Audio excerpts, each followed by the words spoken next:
I am Larry Keller, and it's good to see you all. And I said yes to Paul. I think this is probably, well, you've been here for most of them. It's probably my fourth or fifth time since Inspire began doing the Marianist moment. I have been in Catholic education. This is my 55th year.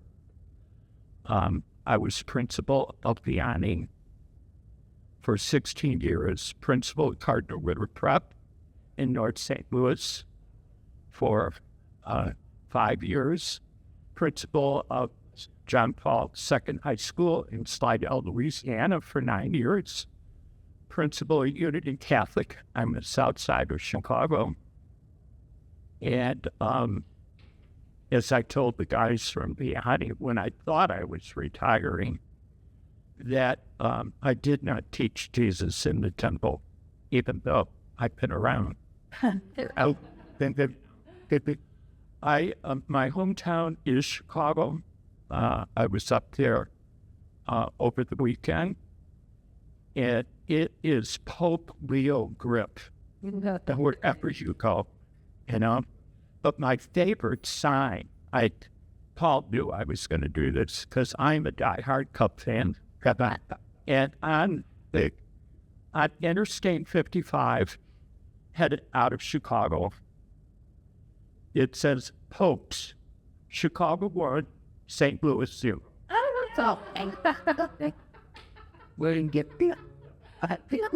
Is that not great?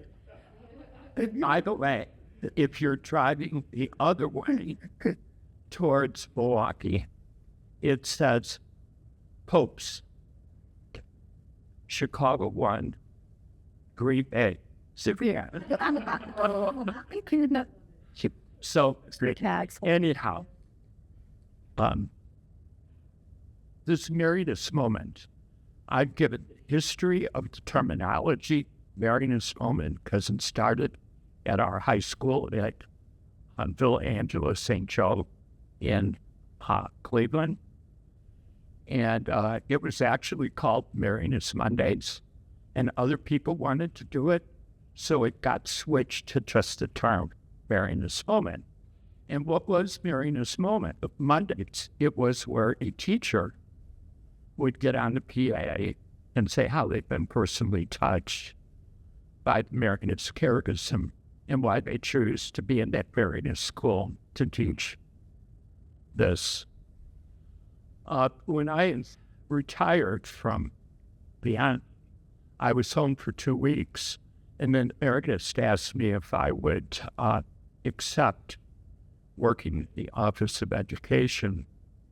And somehow I ended up on the board of the Marianist Retreat Center and been there ever since. So I have long connections here, and I have known all of the people.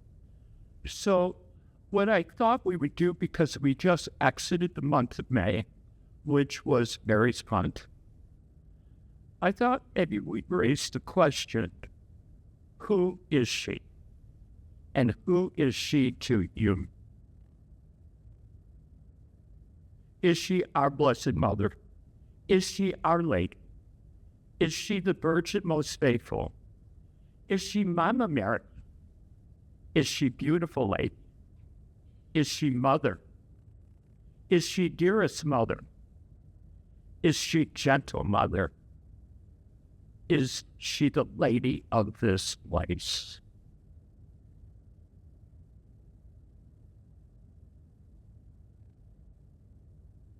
So who is she to you? I think as you age, and I can talk about that to you because you're all youngsters, your image of Mary changes. Your concept of Mary evolves. So I think it's an interesting question to ponder. Ponder is a word that's used in Scripture to refer to Mary. We were told that Mary often took time to ponder. And as a pretty wild son she was raising. He gave her a lot to ponder about. So my question to you in this moment is, who is she to you? Is she Our Lady? Is she your Blessed Mother? Is she your dear mother? Is she the dear lady of this place? Is she the faithful mother? So during my 9 years in New Orleans, there's a great devotion to Our Lady of Prompt Succor.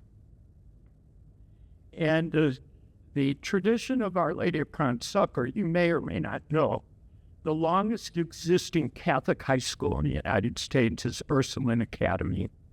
It still is functioning on Charter Street, just down from the cathedral. And when the Ursuline sisters came from France, and of course you may be aware that that province that oversees that is centered here in St. Louis. And the sisters are out in Warrenville, and many of them buried there. And of course, they did a lot of formation on the property of Ursuline Academy right here, and not too far from here in the Kirkwood area. So the story goes that when there was going to be a terrible, terrible year called 1812, the women and the nuns gathered in the cathedral, and they began to pray to Our Lady of Prompt Succor and begged her to excuse and save New Orleans. And one of the sisters had a little statue of Our Lady of Prompt Succor, and she put it on the windowsill and pointed it in the direction of the city of New Orleans as it was burning.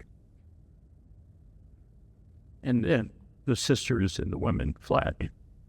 And when they came back, when the city survived, the statue was there, the school survived, and there was this great devotion that Our Lady of Prompt Succor saved New Orleans. So she is the image in New Orleans for hurricanes.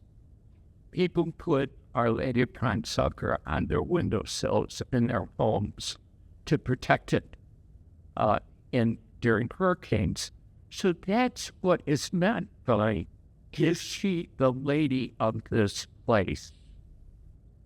Because that's how some people saw it. There's a great devotion in New Orleans to Our Lady of Katrina. And who is Katrina? Well, it's named after the hurricane of 2005. So what did they do? They made a pictorial of all the statues of Mary throughout the New Orleans area that survived Katrina. And they have those everywhere.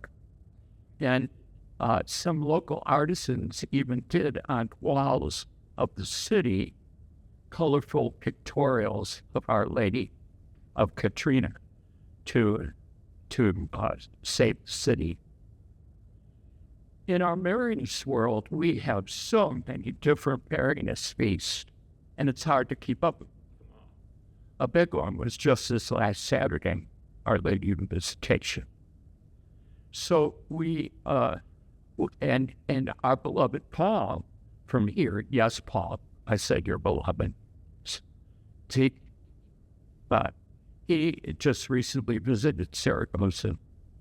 And at Saragossa, we know that Father Chaminade went there to escape the French Revolution and Napoleon so that he would not be put to death. And it was there that at Our Lady of the Pillar that he received in Saragossa the inspiration to found the Marianist family. It was not his intention to form a religious order. He really wanted to form lay people to come and join in sodalities to spread the faith. So all of these images, I don't know which they are for you, they all speak to my heart. I wonder which ones speak to your heart. Our Lady of this place is interesting to me. It's a way of addressing God that comes to us when we need her the most. It can be in a crisis like a hurricane or a fire or a Katrina. I've been doing a lot of work, even though I'm in an old culture. I've been going into North St. Louis, bringing batteries, food, and etc., because those are my students from Ritter down there, and they need us desperately. I'm sort of ashamed to see that the community is really taking care of themselves. There isn't much from us running down there.